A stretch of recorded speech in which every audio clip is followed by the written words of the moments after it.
waggaa 22 inni waancaa nyaanne. Nuti immoo waggoota 40-50 nyaata gahaa nyaanne. Sinnibu abbaan keenyas nutis nyaatuma minyaa ofaa nyaanne hin beeknu. Maaf sin dhaga'ama. Har'a qofa Finfinnee irraa xinnoo ishee yoo sitte sireedhaan nama baatee mana qorichaatti fidu. Har'a yoo xinnoo ishee gara baadiyyaatti sitte wanti baay'ee na ajaa'ibu. Jireenyi isatti iskiriinii keessaan ilaaltu miti. Iskiriinii qofa keessaan tapha ilaaluun taas good. Maal ta'al tokko yoo magara duuba kee ilaalte mee gola abbaa haadha kee yoo ilaalte jireenya Afrikaa kana yoo ilaalte Oromiyaa kana yoo ilaalte amma Oromiyaan magariituudha. Sammuun ilmaan ishee immoo qooraa gogaadha maal fayyada kun. Afrikaan kan hiyyummaatti haftee waan qabeenya dhabdeefi. Democratic Republic of Congo ko albuunni isaan qaban $24 trillion itti tilmaamamaarra. Malatti qabeenya addunyaa kanaa guutummaan amma kana qabu. Economy Amerikaa guutummaa jechuudha. $24 trillion. Qabeenya waan dhabneefidha kan nuti hagammaatti rakkattu hiyyeetti wallaaltu kan jedhamneef sammuu dhaba kulloo kudi ta'ennaan maybe IQ'n smarter gochuu danda'a. Amma kana ofii kee dabarsitee waan biraaf laatteenna.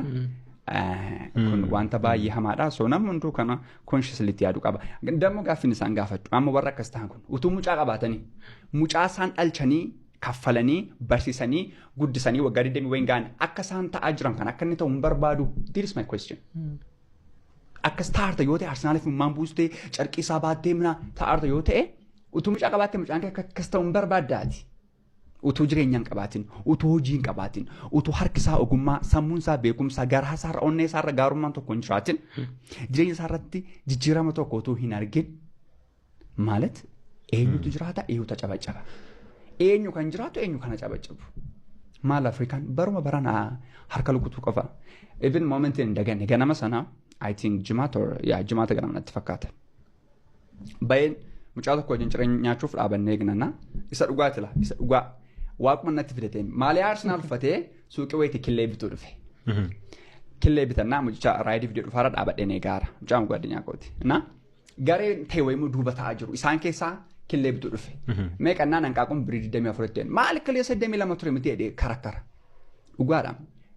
Look 22-24 gidduutti kirikiriin uumama taanaan birriin lama siif maata hin godha taanaan ati addunyaa biraa qabaachuu hin qabdu.